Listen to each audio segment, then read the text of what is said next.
In astronomical observations, it's quite difficult to take a detailed image through any normal telescope of an astronomical object which lies far in light years, as the aperture of any normal telescope can't provide the angular resolution to such an extent that can process the image of supermassive black holes.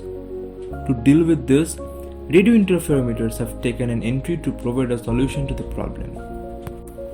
Radio interferometers are apparatus consisting of two or more separate antennas that receive radio waves from the same astronomical object and are joined to the same receiver. The antennas may be placed close together or thousands of kilometers apart. Parts of radio waves reach the spaced antennas at different times. This time difference is compensated for by a variable delay mechanism, and the waves can be made to interfere much as in the optical interferometer.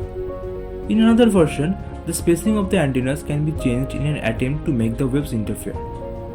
The distance between them for interference depends on the wavelength and on the diameter of the source of the waves.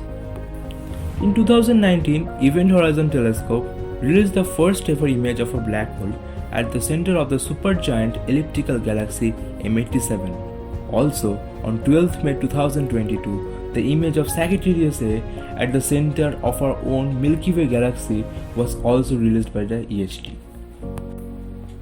The Event Horizon Telescope (EHT) is a large telescope array consisting of a global network of radio telescopes. The EHT project combines data from several very long baseline interferometry or VLBI stations around Earth, which form a combined array with an angular resolution sufficient to observe objects the size of a supermassive black hole's event horizon. The project's observational targets includes the two black holes. With interferometry, radio astronomers can combine the signals from many antennas and even many telescopes. It allows them to create an image that is much brighter and sharper than what is possible from a single antenna dish. Placing antennas far apart makes the image sharper, while placing them close together makes the image brighter. More antennas gather more light from the source. Now we will know how the picture of black hole was taken. According to Katie Bauman, taking the image of a black hole was like taking the image of an orange on the surface of the moon. She developed an algorithm known as CHIPS, continuous high-resolution image reconstruction using patch priors.